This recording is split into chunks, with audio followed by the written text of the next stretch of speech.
Ever wonder what it was really like to live in a log cabin deep in the wilderness? I'm not talking about the fancy, multi-million-dollar log homes you see in magazines. I'm talking about the real deal, the kind of rugged, hand-hewn shelters that mountain men and pioneers built to survive. It turns out, these early builders knew some incredible secrets about wood, design, and nature that many of us have completely forgotten. And these weren't just quaint building tips. They were the difference between life and death. So, what was their number one rule? It wasn't about having the biggest logs or the fanciest design. It was all about the wood itself. Mountain men were master observers. They didn't just chop down the nearest tree. They understood that every tree had its own personality, its own strengths and weaknesses. They knew which species, like cedar or white pine, were naturally resistant to rot and insects. They would spend days, even weeks, scouting the perfect trees. They looked for straight, mature timber, but not just any mature timber. They knew that a tree growing on a north-facing slope would be denser and stronger because it grew more slowly. A tree from a swampy area? Forget it. Too much moisture, too prone to rot. They were essentially reading the forest's resume, looking for the most qualified candidates to build their home. This deep, almost spiritual connection to the material is something we've lost in our age of pre-cut, mass-produced lumber. Once they had their logs, the real work began. And here's another secret. They rarely built their cabins right away. Patience was a virtue they couldn't afford to ignore. They would fell the trees in late fall or winter. Why? Because that's when the sap content in the wood is at its lowest. Less sap means the wood dries faster and is less attractive to beetles and other wood-boring insects. After felling, they would peel the bark immediately. This was crucial. Leaving the bark on would trap moisture and create a perfect breeding ground for fungus and rot.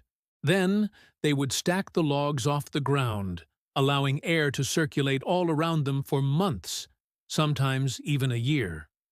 This slow, natural seasoning process was their version of kiln drying.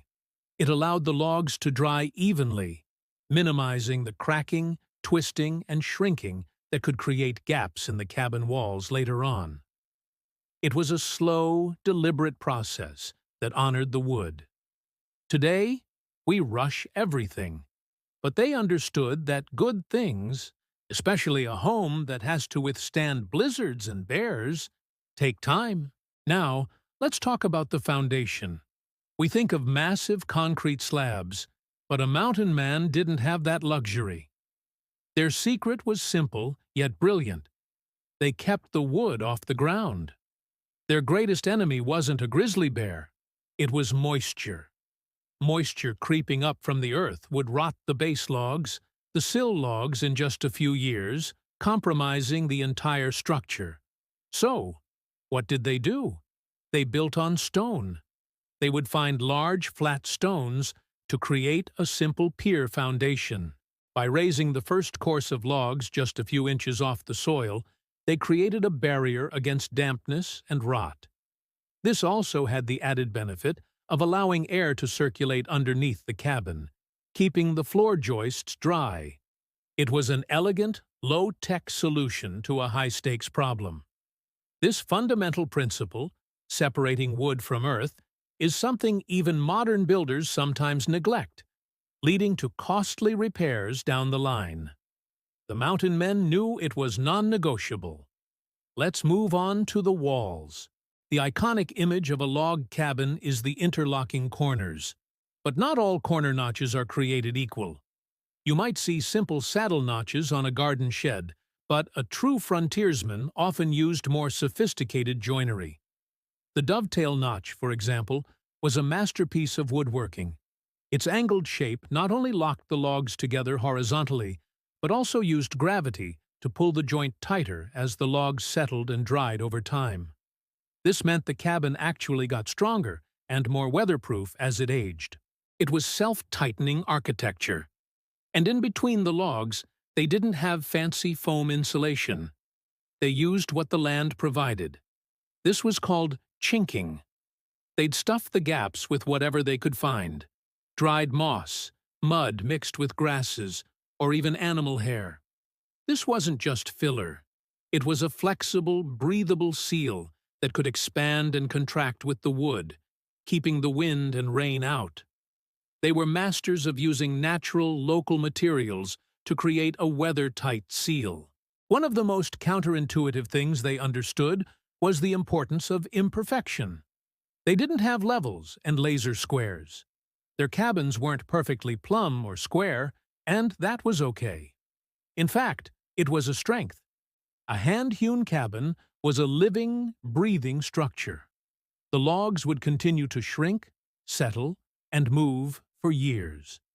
A rigid, perfectly square structure would fight this natural movement, leading to stress, broken joints, and massive gaps. The mountain men built with this movement in mind. Their joinery had a bit of give. The chinking was flexible.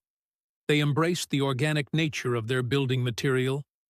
The cabin was designed to settle into its final form, becoming one with its foundation and the landscape. It was a partnership with nature, not a battle against it. This organic approach is something modern construction, with its obsession with perfect right angles and rigid materials, has largely forgotten. Now, let's talk about the roof. A big, leaky problem if you get it wrong. The secret here was the overhang. Mountain men built roofs with massive eaves that extended far beyond the walls, sometimes 2 or 3 feet. This wasn't just for looks. These generous overhangs were the cabin's primary defense against its 2 biggest enemies: sun and rain. The overhangs acted like a giant umbrella, protecting the log walls from rain, which could seep into the chinking and the end grain of the logs, causing rot. They also provided shade, protecting the wood from the harsh UV rays of the sun, which can break down wood fibers over time. A good overhang could dramatically increase the lifespan of a log cabin. It's such a simple, effective design feature, yet you often see modern log homes with tiny overhangs, leaving their expensive log walls exposed to the elements. The old-timers knew better. They understood that the best way to protect the walls was with the roof. And what about the inside? You might imagine a dark, gloomy space. But they had a clever trick for that. They understood the path of the sun. When choosing a site, they paid close attention to solar orientation. They would often position the cabin so that its longest side, with the most windows, faced south. This is called passive solar design. In the winter, the low-angled sun would stream through the south-facing windows, warming the thick log walls. These logs would act as a thermal mass, absorbing the heat during the day and slowly releasing it back into the cabin at night, providing free heat. In the summer, when the sun is high in the sky, the large roof overhangs we just talked about would shade those same windows, keeping the cabin cool. They were using the sun and the structure of the house as a natural heating and cooling system. No thermostats, no HVAC bills, just brilliant, timeless design based on observing the rhythms of nature. So, what can we learn from all this? The mountain men weren't just builders, they were ecologists, engineers, and artisans. They understood that a log cabin wasn't an object you simply place on the land, but something that grows out of it. They respected their materials, they had immense patience, and they designed their homes to work with nature, not against it. They knew that the best logs came from the North Slope, that you should build on stone, that dovetail joints get tighter with age, and that a big roof is your best friend. These aren't just forgotten facts about building log cabins. They are timeless principles of sustainable, durable, and intelligent design. It's a powerful reminder that sometimes the most advanced techniques are the ones that have been around the longest. Thanks for watching. If you found this journey back in time as fascinating as I did, Hit that like button and subscribe for more stories about forgotten wisdom. See you in the next one.